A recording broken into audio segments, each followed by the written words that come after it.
So that radar picture at the moment showcasing a few quick passing showers, if anything, and will stay mostly quiet all week. Actually, a really great forecast for southeast Louisiana locally.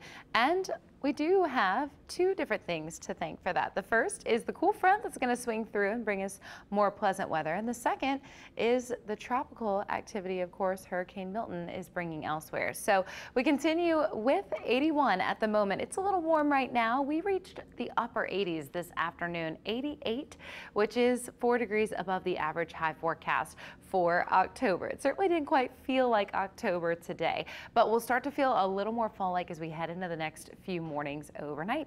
Those wind speeds are going to be a little bit higher, not only this evening, but tomorrow into Tuesday as a result of Milton, since we're getting that easterly wind on the western side. So we do have a coastal flood advisory in effect until 7 a.m. Tuesday for the areas you see highlighted in green. That includes Slidell down through Shell Beach to Port Sulphur and Venice. Something to keep in mind, those seas will be about 1 to 2 feet above the ground level with the high tide. So our temperatures right now are somewhere between the 70s and 80s out there.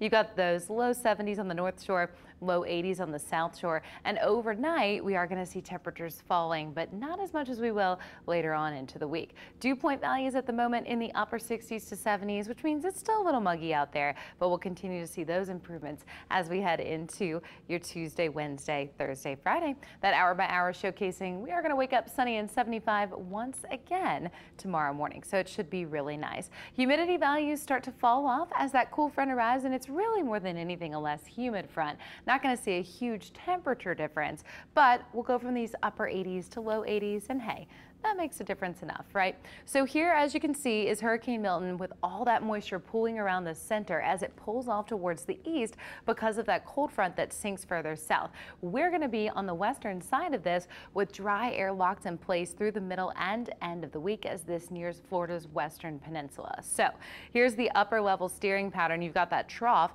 and then also the cold front that slides south, and that keeps the storm south on its way towards Florida. So that's going to mean we are nice and quiet. Now, as of the 10 p.m. update, this is a Category 1 with those 90-mile-per-hour winds, and it will quickly intensify in the open water. Tomorrow to a major hurricane, Category 3 winds around 125 miles an hour by 7 p.m. And then as we get into Tuesday, this becomes a Category 4. So a lot of the early guidance showed that intensification in a very short amount of time. This is moving into a very favorable environment for additional development. And if you can look at the overall timeline on this, likely a landfall by Wednesday evening as a Category 4, then weakening towards a Category 3 as it heads further inland across the peninsula and back out into the open Atlantic. So a lot of those who experienced Helene impacts once again bracing for yet another system. And the overall guidance has not really shifted much in terms of landfall locations, somewhere between Tampa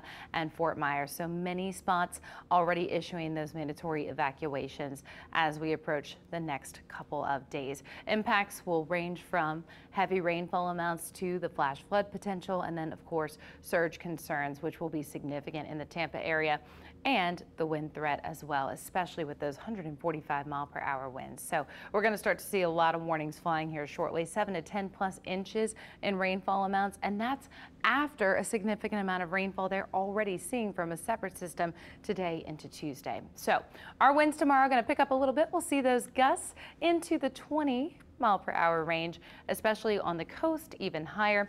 The temperatures falling down toward the low 80s as we head into the weekend, and that's going to mean all the festivals we just mentioned look fantastic. Rain chances essentially non-existent.